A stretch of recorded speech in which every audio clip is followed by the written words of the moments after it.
recording. So we are now recording. Again, for those of you that are just popping in here, thank you for being here this afternoon. And without further ado, I'd like to introduce you to the National Child Care Association's director. Cindy, will you please let us all know about your experience in childcare? Yes, good afternoon. Thanks to everybody that joined us.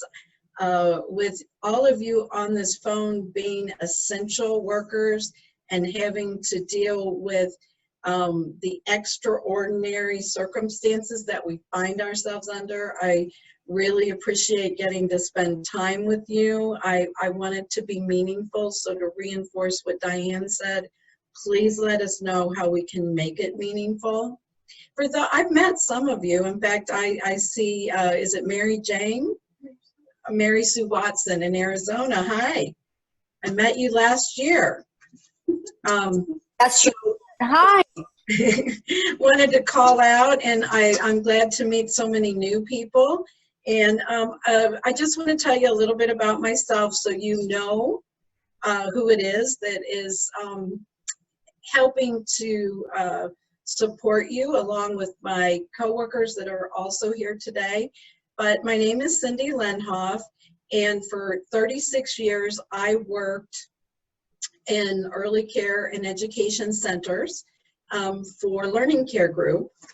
And I had the opportunity to start as a 3-hour-a-day preschool teacher, and I was working for a brand at that time known as La Petite. It's still out there, and they were growing and growing and growing, and as they grew and grew and grew, I got to grow with them. And ultimately, another part of the experience that I bring to the table, in addition to being a multi-site manager and walking a mile in your footsteps, not as an owner, but we treated our schools as multi-unit managers like we were owners. And because we were responsible for the operational excellence as well as the financial piece. So I did have the opportunity, probably about 10 years into my career, to join the Oklahoma Child Care Association. And I will tell you, meeting the providers and the owners in my state where I was doing business was one of the best experiences I had. Talking with people that were doing business in the same communities I was, and I was fortunate to be part of a group that we didn't really feel in competition with each other. We felt like if we worked together, there were plenty of children out there for all of us, and that we could meet the needs of those children. And so I stayed with the Oklahoma Child Care Association until 2009, when I moved to Florida for Learning Care Group to work on accrediting the 77 schools that we had in Florida, because I had also, through the Oklahoma Child Care Association, learned the importance of credentialing my staff, and which was the CCP, which you'll learn more about today, the National Administrator Credential, the NAC. I also put all my managers through that, and it helped open the doors for us to become accredited by NECPA. And so I had that opportunity in Oklahoma with 28 schools, and then again in Florida. And I don't want to take any credit for accrediting those schools. I worked with the district managers and the directors to help them realize that this is doable. And so, and it brings what we all want to our programs. We want to be recognized as not just childcare, but early care and education. And so we have tools at NCCA that can help with that. I did go on, as a result of being a part of OCCA, to become a part of National Child Care Association, which actually started its mission in 1987. And some of you on the phone may indeed have been around. You know, I know I was around in 1987. I was much younger, but I was around. But I joined the National Child Care Association as a representative, as a board member, and again had the opportunity to broaden my horizons and meet many, many other people. that were doing this as multi-unit managers or individual owners. And again, that gave me a broader perspective nationwide, and also realizing that the pain and the gain of this industry is the same for everybody that does it right. And so I also had the opportunity and was invited to be a member of the NECPA board about 15 years ago. And as a result, I ended up in this position as the director of the National Child Care Association, because in August of last year, NECPA was approached by NCCA to see if we wanted to take over the NCCA, which interestingly enough, NCCA years ago had introduced NECPA. So the parent company of NCCA is NECPA. And ultimately, we are all working together as a team to promote the success of licensed providers in quality early care and education. And we are also very committed to the provision of professional development, advocacy, and community engagement. And you will notice in our newsletters that we have been very persistent about asking all of you to join us and use your voice in advocacy, because we are recognizing that our legislators really only typically give lip service during election years, and then we tend to like fall off the face of the earth.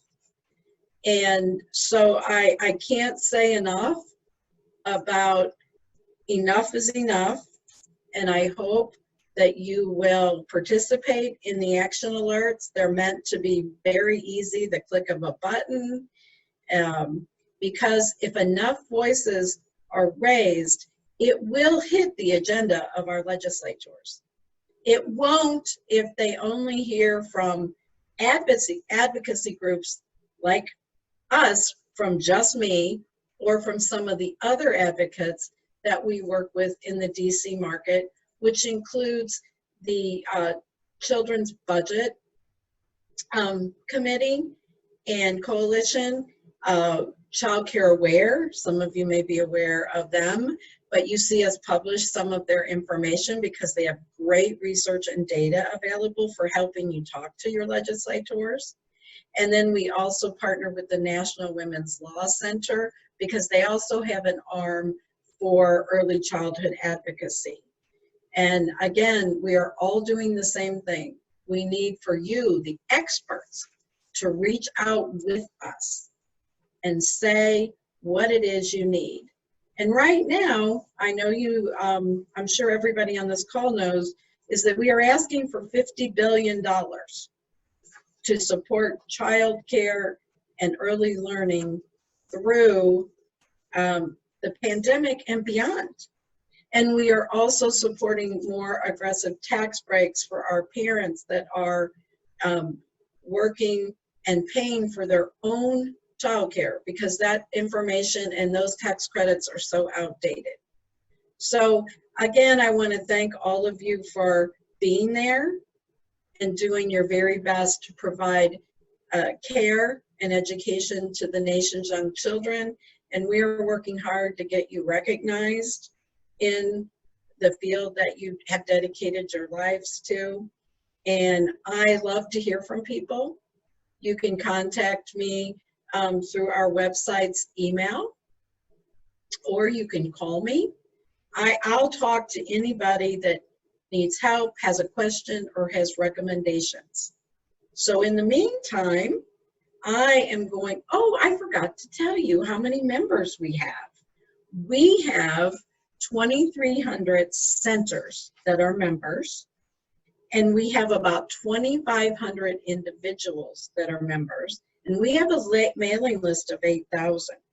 That's really significant, and I want to really emphasize that if we could get that many voices going into our U.S. legislature, your congressmen, your senators at the US level, because that's where the money starts. And it trickles down to your state, and they pass it on to you with some parameters, but some flexibility. And that's where your state advocacy is important. So I'm going to pass this over to our awesome executive director of our NECPA family, which again, NCCA is part of. Storm Webb has been with NECPA for what, 7 years?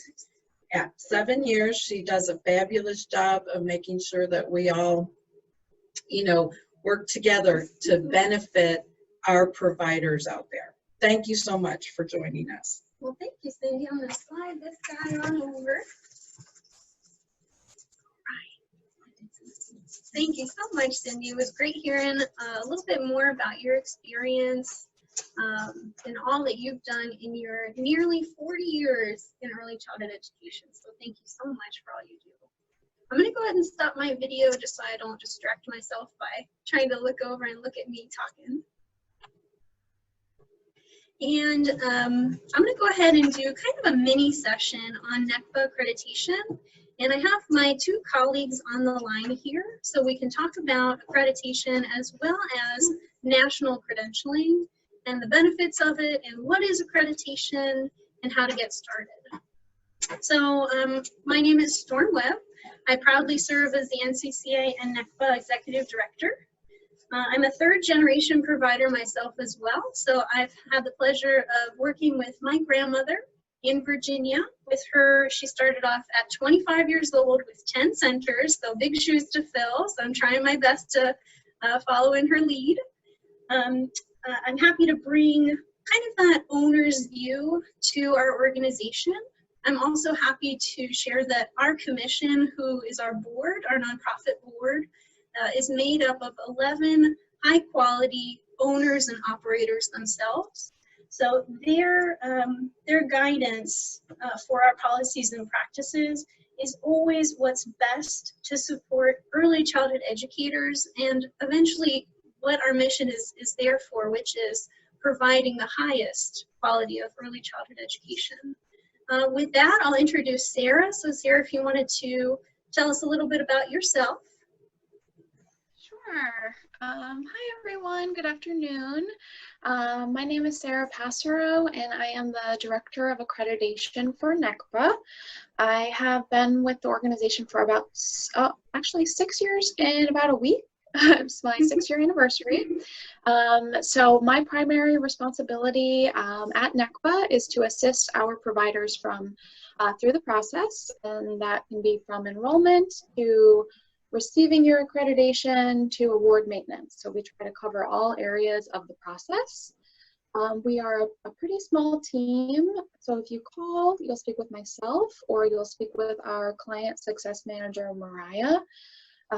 Because we're small, we are able to do a lot of one-on-one brainstorming sessions with the director if they have questions about standards or they're maybe hesitant to start the process.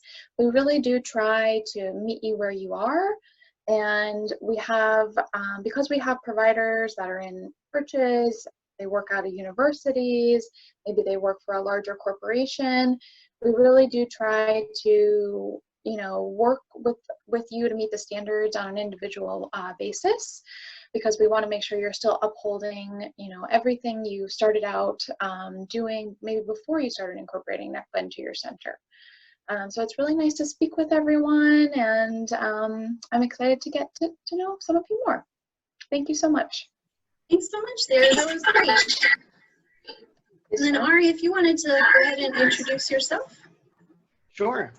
Hi, my name is Ari Sarusi. I'm the Professional Development Director here at NECPA. Today is my 6th-year anniversary, and I'm happy to oversee all professional development credentials, including our teacher credential, the CCP, and the National Administrator credential, the NAC. I have worked in nonprofits pretty much my entire career. I hold a bachelor's degree in political science and a master's of business administration. And I'm also or used to be an educator as well. I hold 2 active licenses by the Massachusetts Department of Education. And I am your resource in case you have any questions on the next steps in your personal, professional careers and your programs. Thank you for your time. Thanks so much, Ari. That was great. And happy anniversary to both of you. All right. Thank you. Thank you, Storm. So I really enjoyed this quote by Aristotle. Quality is not an act, it's a habit. We like to say at NECPA that we live accreditation. You're not accredited for just that one day.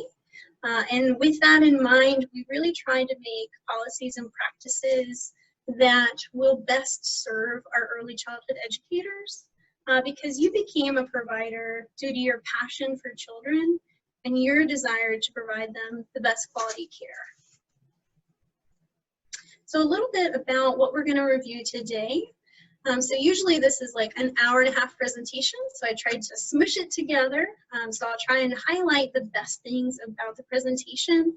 And then again, we're always happy to reconnect with you and maybe do another presentation if you'd like. So we're going to look at steps for success, what's accreditation, the top 3 accreditation secrets.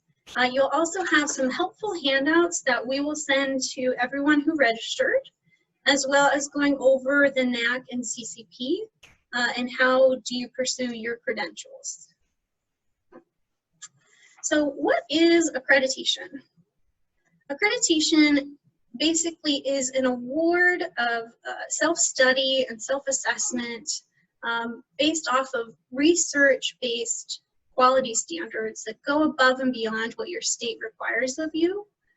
If you're looking for something to kind of relate it to, accreditation is similar to your state's quality rating initiative system, or QRIS.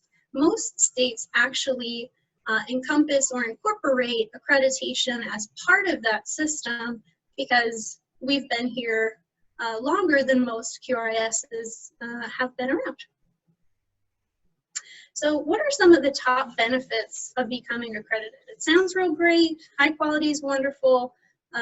What else is there? So research-based high quality care, because we all got into ECE to support and nurture children, we always are trying to strive to provide that best level of quality care.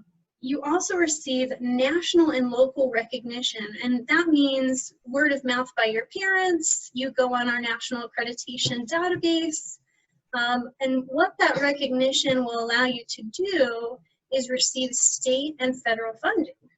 For example, Mary Sue Watson out of Arizona just passed recently that you will get a 25% increase in your subsidies. So accessing some of that additional federal and local funding right now is so critical, and it helps you to continue to provide the best level of quality of care. Additionally, you receive, as NCCA members, 10% off your accreditation fees. It basically pays for your individual and center membership costs. So how do you begin the steps towards accreditation? So I'm going to start with a little overview specifically of NECPA. So like I've shared before, our board was made up and is made up of owners and operators. So with that in mind, it's really a system that was made by owners for owners. Although we ensure best practice research by doing our annual research-based analysis of our standards, inter-rater reliability, we do make the process as streamlined as we possibly can for our providers. We make sure that we're strong in health and safety, as well as teacher-child interactions. There's support and resources included with NECPA accreditation for free. So Sarah touched on that briefly before. We're happy to brainstorm, meet with you, set up training for your staff and for your directors. If you're a multi-site provider, we can work with you for unique resources specific to your center. And we're going to go over some more of that later on in another slide. We have about 200 best practice standards. I think we're at 219 right now. and they're non-prescriptive. So what that means is we don't want to change your program. We just want you to attain quality. And however you do that really is up to you. Our assessment as well is broken into just 2 sections, documentation and observation, and every question is yes or no. So this is kind of an overview of what our standards are broken into. So those 219 standards, you know, a vast majority of them is health and safety focused, as well as teacher-child interactions. There are standards that are documentation based off of staff qualifications, as well as curriculum and your developmental program. Our accreditation works well for several different types of providers: home providers, center-based providers, Montessori, as well as unique individual-made curriculums. Again, because we're not a curriculum-heavy assessment, we're looking for quality in other manners. Most accreditation follows 3 steps: self-study, verification, and award maintenance. We try to break it into a really simple overview here, very straightforward. You do your self-study, you participate in an on-site verification review, you receive your accreditation results, and then once you receive your 3-year award, we request award maintenance reports called annual reports, your 1st anniversary and your 2nd anniversary. We try to make the process as quick as possible, so we only ask for 4 months to schedule your visit, and then 2 months to issue your results. So depending on how diligent you are, again, self-assessment is at your own pace. So our enrollment is valid for 2 years. You can go as quick as you want through that process, or you can take your time. It really depends on where your program is right now. So if your teachers are following best practices, you have your documentation in order. So the process of self-assessment is reviewing the standards, you know, getting that standards manual. So NECPA doesn't expect you to print out anything. We send it all to you in the mail because, again, your time is precious and your money is precious. So we put together not only the standards book, but a resource guide. And if you go to NECPA.net right now, you can download both of our documents for free, because we really want to just fulfill our nonprofit mission of encouraging quality and recognizing excellence. So we want to make as many good resources as available to providers as possible. So comparing your current practices against the accreditation standards, putting together your documentation, because again, our assessment is broken into just 2 sections, the documentation and observations. And then once you recognize where the differences are between your program and the accreditation standards, you do the implementation of needed changes. We really try to encourage that you utilize your parents and your teachers throughout this process, because your teachers are really make or break. And you know that, you know, without even being accredited.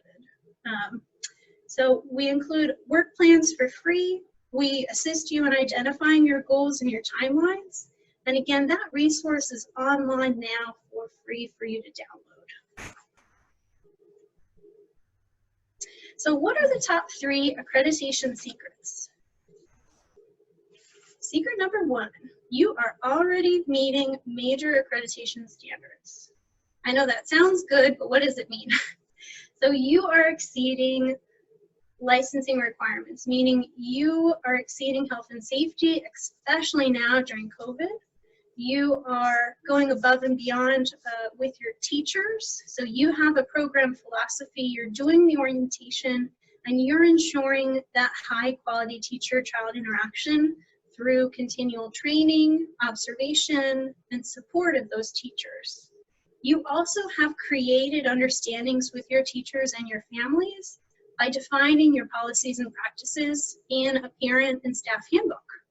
Many of the policies that we look for are easily integrated with your existing policies with minimal modification.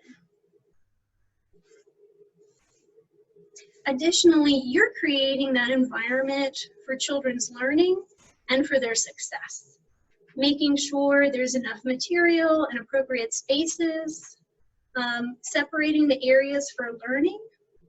Even with a multi-age group for Montessori or for family care providers, these are easily maintained and achieved accreditation standards. You make sure that your facility is clean and well maintained, even if that means cleaning that potty yourself one day, because we've all been there and we've all done it. So you have that high expectation, especially now with COVID, of that well-maintained facility. And like we said before, that positive teacher-child interaction.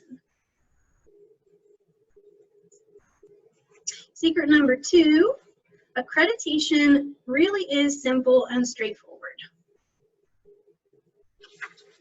Especially with a system like NECPA's, where we look to just enhance your level of care and not alter your program's philosophy. Being made by owners for owners, make sure that we have standards which can be easily and readily adopted into your program's current policies and practices. Making sure that they're non-prescriptive, so we're not trying to change your curriculum. Regardless of your funding stream or your program environment, NECPA accreditation will work for you. And again, you should make accreditation work for you, not give you more work. So eating the elephant one bite at a time is one of my favorite phrases. And we try to make that simple for you with free resources such as the My Accreditation Work Plan, which breaks everything down into an easy chart where you can track where you need to be at any given time throughout your accreditation self-assessment, when you need to start involving parents, when you need to start involving your teachers, doing surveys and observations, doing training based off of that feedback. That's all included for free. So some additional resources that we have online, we have an electronic filing system. So if you wanted to, if you're tech savvy, or even if you're not tech savvy, we can help you out there. We have a filing system where you can upload your documentation and it's reviewed prior to your assessment, which reduces your visit by up to 2 hours. We also have an entire resource corner dedicated to high quality information and articles for your program based off of your state. So where's your funding coming from? Who do you need to contact? What's the form that you need in order to participate with that? Or teachers as well as parents, because I know sometimes it's really hard. Parents are busy trying to get them involved. What do you need to do? So we provide all that in our resource corner on our website, necpa.net. Also new this year is our how-to videos. So in addition to providing, phone support, 9 a.m. to 6 p.m. every day, we wanted to put together videos that if you are eager and you wanted to learn at your own pace, we have enrollment information, how to get started, as well as award maintenance. New videos are on their way. Of course, with COVID, everything is a little delayed, so we appreciate your patience as we continue to make these great resources. Secret number 3, accreditation is quite possibly your program's best marketing tool, especially with what's happening today. And I'm not going to go too much into that because I want Diane to really address it. That's her bread and butter and her area of expertise. But everybody has a curriculum. Everyone has, that parent engagement app now. So what are you doing to attract those millennial parents? Only 7% of programs nationwide are accredited. I mean, think about putting that on your brochure. This is a voluntary process that we went through. We did the self-assessment of this research-based accreditation, and we did it. And this is what it means for your child. I have to say, a lot of larger competitors are becoming accredited. It's their intention to be 100% accredited or have QRIS recognition. So make sure that you have the same competitive advantage in marketing to your parents. They're seeking that high quality care. Once they recognize it, hopefully that turns that lead into a conversion of enrollment. And in the long run, that means more money for you, satisfied families, hopefully a better payoff when you go to sell your center.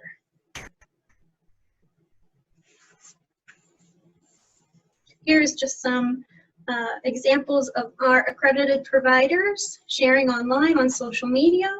You can see all the likes and the shares and the hearts that these providers are receiving, and it really means a lot to your staff. So including them in the process is really critical for successful implementation of accreditation. And it gives them a sense of recognition for their hard work because this is their passion too. So just an overview of the 3 secrets. You already meet major accreditation standards. It really can be a simple and straightforward process, and it can be your best marketing tool. And we are here to help. So we have 4 helpful handouts that we're going to go over. These are kind of insider reviews and toolkits that you can utilize when you're making the decision about accreditation and kind of an assessment even before you begin.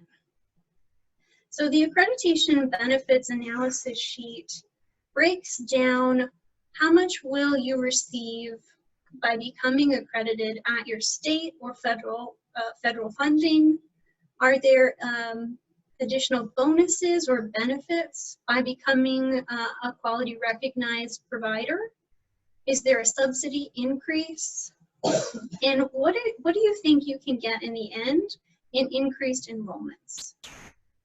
We also have the cost breakdown. So the comparison sheet, and I'm realizing I don't have the comparison sheet built in here, but the accreditation comparison sheet looks at the top 3 major providers for accreditation and helps you decide which one best fits your program. Because even if it's not NECPA, we highly encourage you to pursue accreditation in some form, because that eventually will help us fulfill our mission regardless of encouraging quality and recognizing excellence. We just want you to be successful. So we have 2 sheets, the top 5 common mistakes. And in the handout you're going to get, you'll receive, we have descriptors under each one of these. But just to quickly go through it, as I said before, your teaching staff is make or break. So making sure that they can help you alleviate unnecessary stress by doing some of the observations themselves and continually working together on making those improvements or changes that may be necessary. Putting together your documentation successfully is number 2. Making sure that your timeline for receiving your award is correct. Unfortunately, sometimes we'll see providers borrow staff members from a sister center, and because our verifiers are all owners and operators themselves, a verifier is the person that will come to your program to do the observation for your self-assessment. They're going to recognize that that teacher probably isn't there all the time. So we don't want that to hinder your success. So we really look for just that core staff to ensure that high quality teacher-child interaction. One of NECPA's standards that I appreciate the most is that if we see that high quality teacher-child interaction, we're not worried about exceeding your state's ratio. we will meet you where you are for your state's ratio and group size. And then not answering each question in the instrument, the self-assessment instrument, making sure that you have yes or no or not applicable for everything. The top 5 items that we look for on a verification visit: positive teacher-child interactions. Do your teachers address each child by name? Are they often seen engaging in children's learning? Do they welcome children's ideas and suggestions for activities? Do they practice positive guidance? These are all things you're already doing. Making sure that supervision is always of the highest level, making sure it's not only sound but also sight. We recognize that if you're down and working with a child at their level, you may have to, glance over your shoulder to see the other children behind you. That's okay. We want to see that positive teacher-child interaction, but making sure that supervision is always maintained. Successfully transitioning, so coming in and out from outside play, changing learning activities, successfully moving to and from lunch and nap time. Developmentally appropriate spaces. Do they meet the needs of the children for that age group that are enrolled? Do you have separate areas for unique developmental experiences? And then health and safety. So hand washing, proper diapering, making sure that if you've got animals in the facility, you've got correct procedures for that. Things that you're already doing. So that's the overview of NECPA accreditation. I look forward to answering any questions that you may have, so please feel free to chat them so that we can address them at the end. I do want to leave some time for Ari to go over our national credentialing. So we, again, when making these credentials, had owners and directors and educators in mind. So these are really made for today's educators. And I'll mute myself. And then Ari, if you wanted to take over and just let me know when you're ready to go to the next slide. All righty, I'm here. And thank you guys. I know that your time is so valuable, so I'll try to be brief. The National Administrator Credential is our flagship course here at NECPA. This is a course for directors, for assistant directors, for administrators, and for leaders of really all kinds. It's more than just your average ECE course. This course is a business course. This course will help you become an effective leader, an effective business person, because as we know that our passion is to take care of children, that we do need to be cognizant about keeping the lights on. We can't change the world if we can't pay the rent. So we want to make sure that you can utilize principles in marketing, in legal, in human resources, in accounting, in property management. All these things come together to create what this course is all about. Not just a 45-hour course, but this is a badge of an effective administrator or director, and it's a mark of excellence. So this course is recognized all over the country, and in a great handful of states, it is a direct requirement for a state's own director credential. So in fact, if you move from Georgia to Texas, and then you move over to Louisiana, and then you decide to go to, I don't know, Iowa or Utah, you would never have to petition the state for credentialing. You have a credential that is your passport in your career. It is held by a great number of people, and you could be the next one. It's a really fantastic credential, and it's also 10% off for all NCCA members. You really have, or an administrator has really no excuse in obtaining such quality, because we've gone through lengths to make sure that this credential has remained in person, and we still continue some online courses right now, but we've really moved over to an online platform which is accessible to anybody in any location and at any time. It is available 24/7 on our servers, and you can log in and put in the work. We give you up to 6 months to complete it, but you can kind of go through it as quick as you'd like, and you can leave at night and come back in the next morning, and it will pick up right where you left off. Diana, I hope that I love to give people my contact information at the end of this in case you are interested in such a credential, because I would love to teach you more about what the National Administrator Credential is, but that's a great, I think, brief overview of what it is. And I'm ready for, I guess, the CCP. The CCP is your childhood development credential. We know, well, actually, you know, how is quality brought in to your programs? How is it built?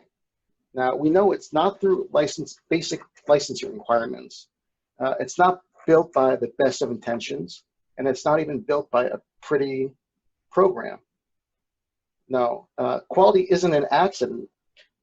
This is why the CCP credential was created. This is a professional portfolio which exhibits your skills as an educator in the classroom. Now, Frederick Douglass says that it is easier to build strong children than to fix broken adults, and that is the core, benefit of this, because we go through 9 area abilities, which overarches and encompasses the entirety of childcare. Things like nurturing and purposeful learning environments, social, emotional environments, curriculum, content, management, the commitment to professional development, research. This course is a culmination of your 150 hours of experience to start off with over our 9 different competencies. Your experience, we're looking for 720 hours of experience, which is about 6 months at a full-time pace, maybe a little bit less than that. When we focus on the 0 to 5 age. You would also build things that you probably already have. Like we heard about accreditation, you're probably almost already there. Things like CPR and first aid, which you have. Things like letter of recommendations from the parents of the children you care for, which would not be difficult to obtain. Things like writing samples. Have you ever written anything to a parent or put it in your center's newsletter? That's something that we can put into your portfolio. Things like, and then there's a examination and an observation of you personally in the classroom to see how you participate and engage with the parents of the children, with the children themselves, with your coworkers, and with your directors. So this is a great way to really get a step up on the competition, to exhibit your staff the best they can. It's very similar to a CDA. It's a little different in the respect that we require a little bit more than they do as far as education and experience. We have a STEM component, which is clearly going to be a huge factor in the future. And it's also very affordable while maintaining such a great quality and value. And I would also love to talk more about to anybody who's interested about this credential as well. But thank you, Storm. Perfect. Thank you so much, Ari. I really appreciate your overview of that. We had a question come in regards to funding for the NAC and the CCP. I was hoping you could address some funding streams that would help our members pay for the CCP and NAC. Sure, I'll be happy to answer that the best I can. Now, funding changes based on location, and it could change dramatically from state to state and town to town and municipality to municipality. What I would always suggest is to reach out to your local CCR&R or Child Care Resource and Referral Agency. One of the best ways to do that is just do a Google search for CCR&R and then maybe the closest, largest city in your area. But right now we do have for the NAC complete funding sources from the state of Utah, from the state of Louisiana. We've historically had it from the state of Florida as well. And those are state level, but there's quite a few local level as well. For the CCP, if you're in Cook County, for example, they'll pay for the entirety, but if you're in the next county over, they might not pay as much, or if anything. So it's great to look further into that. Utah pays for the complete CCP as well. And I believe there are a few other states that do that as well, but it's Perfect. completely dependent on location. Yeah, perhaps we can work together to put together a little resource based off of those providers who were able to attend today's webinar. We would ask that you participate in the survey that we'll be sending out afterwards, and we can pinpoint a resource in your area. Thankfully, both credentials, in case you don't have that funding stream available near you, do have 10% off for NCCA members. So $30 or $100 for your entire program gets you savings of upwards of $400 for each of the services we provide. And I think that's all that we have. So the best way to get started is to quit talking about it and get going and get doing it. Walt Disney here, speaking to the best of us. So let me go ahead and I'll leave this page up just to encourage you, if you have any questions, to please send them in. But I'd like to turn this back over to Diane with CGC, and she's going to talk briefly about the best marketing tools for your center right now and how to get that enrollment back up to where you want it to be.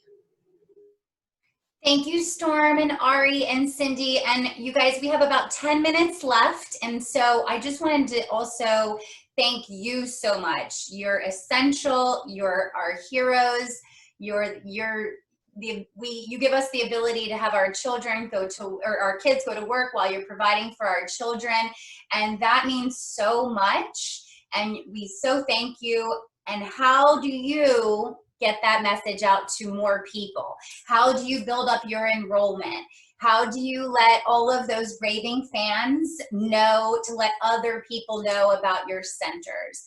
And so very briefly, I'm just going to talk about marketing your center, but I want to let you know that members of NCCA, which it's $30 annually, $100 for $30 annually for individuals and $100 for centers. You get a digital profile for free, and what that is that our team goes into a digital overview of your center, and we look and see what a reader would look at. For example, a parent that just moved to your community. We act as that parent, and we look at review sites. We look at your social platforms. We look at your website. We look at where you have your phone number on your website, and we create a digital portfolio that really gives you an action plan on items to address and in the order that you should address them based on our experience. So if you're a member, in the survey that we send, just let us know that you want one, and we will produce that for you within about a week, week and a half. If you're not a member, the cost of becoming a member is definitely worth the value of the digital profile. But wanted to just give you some tips and tricks from some marketing experts during these challenging times. One of the great things that I love about NECPA and NCCA is that because they've been around for decades and they forecasted what was coming, in childcare, of course, not COVID, but they definitely were proactive in their planning on helping to support centers through the marketing resources that they have on their website and through webinars like this and those that are upcoming. So I just applaud them for all the work that they do for all of their members, because it really is incredible to see resources that you need at your fingertips. But how are you dealing with the new normal? How is enrollment going? And one of the things that we always go back to in marketing is, what is your story? Go back to your story. Are you like Storm, where she's a third generation childcare provider? How are you talking about that story? Are you putting it out there on social media platforms? Are you communicating through newsletters? Newsletters are still the highest return on investment that you can have.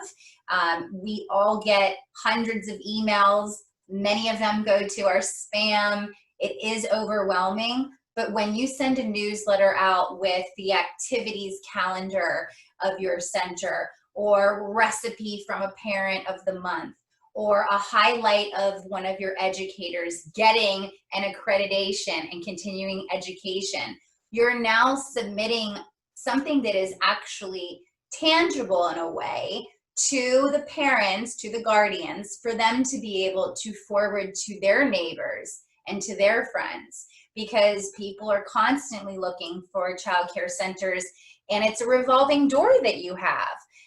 You know, the children get older and maybe there's another child in the family, but you're constantly having to reproduce your you know, your little ones that are coming in. So having raving fans through newsletters is my #1 suggestion to you. So capturing email addresses is very important. You can have a little fishbowl at your registration desk where people can put their emails in, and you can offer a gift card once a month and pull out, you know, all those email addresses and type them in and communicate with them on a regular basis. I recommend once a month at the minimum. When you have a parent or guardian who is just so thankful to one of your teachers or to your center at large, ask them for reviews. Ask them right away to go to Facebook or go to Google and review you, because when parents are looking for places to enroll their children, trust me, they're looking at things online. They're looking at the reviews. They're looking at your website. They're looking to see if they can get in touch with you quickly. Consumers are very educated these days, and so you want to be able to provide them with testimonials from people that are raving fans of yours. The accreditation is a big one. It really sets you apart. That's another idea to constantly be communicating, is what's the difference between your center and the center 5 miles from you? Is it the fact that all of your educators have accreditation through NECPA? Is it that you're members of the National Child Care Association, which advocates for funding for childcare? Is it that you know, you've been around for 3 decades? What sets you apart from your competition? Sometimes it's hard for us to cheerlead for ourselves, but trust me, it's a good thing. And again, the reviews can also help with that. You can take someone's review off of Google and you can throw that into your Facebook feed. So you can really leverage the different platforms. Platforms, there's a bunch of them nowadays. It's so hard to keep up with everything. It's hard to do marketing when you're running a center, when you're an educator, when you have kids at home and you're making dinner. And I mean, the list just goes on and on. But the couple that I recommend, no matter what, that you definitely take advantage of is Google My Business. If you haven't taken advantage of Google My Business, simply go to Google and in the search bar, type in Google My Business, and then a link will pop up and you type in your name, and you want to make sure to claim your business. While you're there on the search bar, I highly recommend that you type in Google Alerts, and then it will pop up, the link will pop right up, and click on that and put the name of your child care center in there. That way, anytime your center is discussed on Google, Google will send you an alert. It's very important that you know what's being said about your business online. Social media is great. Facebook groups are great, but are you managing them? Do you have time to manage them? So that all depends. Instagram is wonderful because you can follow like-minded facilities in your area. You can follow child care dentistry and all of their followers, and you may be able to pick up some new enrollments by doing that. I love YouTube because you have the ability to have a one-on-one with people. You can add your virtual tour onto YouTube, and then of course YouTube is owned by Google, so anything that you use more on Google, the more that Google will want to match you with the people that are looking for you. Review sites are so important to be able to get on and respond to any reviews. When there's 5 stars, people want to know that you got that 5-star. So just logging on and letting them know, thank you so much for your review is great. Very, very quickly, create goodwill. You know, is there an opportunity now for you to set yourself apart to be able to partner with a food bank? Is there a charity that one of the parents is heavily involved in that you could get the children to participate in? Creating goodwill right now is a great way to create good faith in the community. It's a way to let your local media know about what your child care center is doing, and it's something I highly recommend. Typically, if you send press releases, especially now, to the media, they may pick that up and interview you in your center, which hopefully then will create more enrollment. Always look to the future. Marketing never ends. So what does your future look like? Are you looking to sell your business in 5 years, in 10 years? If so, then you definitely need to be marketing your business, because if someone who's coming in to take over your business or buy your business would definitely want to see that you have a strong digital foundation, that you have a number of people on your newsletter list, that you have engagement in your social media. So if now isn't the best time for you to be marketing, in the future, I hope that you would think about it. And again, I'll be sending over that digital profile to all of our members so that you can have a real roadmap and homework on where to start and how to get there fast. So we are now at 2 o'clock. I am going to put out here Ari's information to everyone for any questions that everyone may have for him. But if we don't have any other questions, do we have any other questions? I just sent everyone Ari's information. We wanted to keep this right at 2 o'clock just because we know that you have to get back to your centers. But if we don't have any other questions, we'll just give it a few more minutes. NCCA, NECPA, do you guys have anything that you wanted to add here? Oh, we just appreciate everyone's time so much. We know it's so precious. So thank you all so much for being with us today. Yes, thank you for joining us, and we're just a phone call or an email away. If we can help you in any way, shape, or form. I want to really emphasize I am the NCCA director, but I am also a policy advisor for NECPA, and having worked with over 100 directors and programs on making that transition from I don't think I can do this to you can do it, I can do it, you can do it, we will do it, we did it. Please let me talk through some of the challenges. So don't hesitate to notify me, because I am that person that has had to work with a lot of people that really didn't believe.